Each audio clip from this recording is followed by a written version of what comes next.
சத்துணவு ஏற்று சத்வ குணம் வளர்ப்போம். சில ஆகாரங்களை உட்கொண்டால் ஆயுள் வளரும் என்கிறது ஆயுர்வேதம்.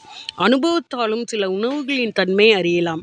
சாத்வீகமான ஆகாரம் மன தூய்மையை உண்டு பண்ணி தெளிவான ஞானத்திற்கும் காரணமாகிறது.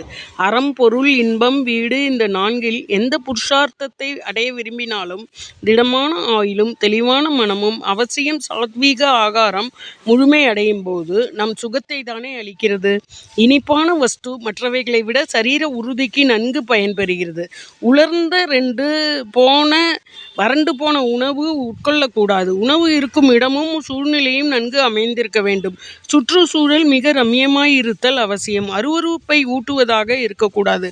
மிக புளிப்பு, மிக உப்பு, மிக சூடு, மிக காரம் இவைகளை ரஜோகுணம் வளர வாய்ப்பு இருப்பதால் நிராகரிக்கவும். உரிய காலத்தை கடந்து சுவை இழந்து துர்நாற்றம் கொண்டது, வேறு சுவையை பெற்றது, எச்சிலானது, பகவானுக்கு நிவேதனம் ஆகாதது தமோகுணம் உள்ளவனுக்கு ருசிக்கும்.